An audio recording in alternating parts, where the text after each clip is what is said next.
getting back at my aunt and her awful family. When I was 10, my family lost our home. My parents never told me what happened. All I remember was that one day, we had to move into my aunt's place. Something important here is that I am biracial. My father's family is white, while my mom's family is black. My father's family was very much not okay with my father marrying a black woman, and they didn't like me much, either.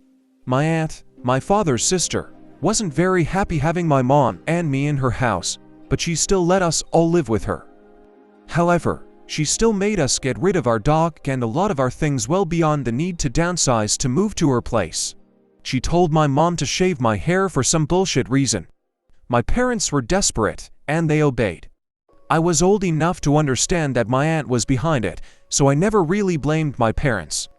It took my parents about 2 years to recover from whatever happened, and we stayed that time with my aunt and her family. They were very cruel to my mom and I, making fun of us, destroying what remained of our possessions, treating my mom as if she was stupid, and letting my cousins bully me. Eventually, my parents were able to get us back on our feet. My parents bought a house and everything became better. We mostly cut contact with my father's family. I'm now 30 and recently bought a nice place for myself. About 3 months ago, my parents told me that my aunt and her husband lost their home, where they lived with my cousins. They warned me they would most likely try to guilt me into letting them move in with me. As they predicted, my aunt asked me to give them a place to live. She said I owed them after they let my parents and me live with them, even when we were such awful guests who didn't appreciate their kindness. Funny how we remember those 2 years differently. After thinking about it for a while, I told them that they could live with me under certain conditions. First, they would have to get rid of their cats. Second, they would have to get rid of a lot of their possessions.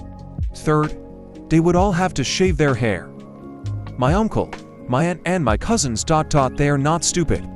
They knew those were the exact same conditions they gave my parents, and that I had no other reason to place the same conditions other than to get back at them.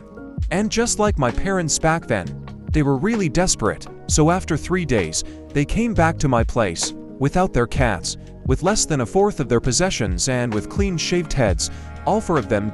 Only unlike them, I still didn't allow them to stay. I closed my door in their noses and refused to open until they left.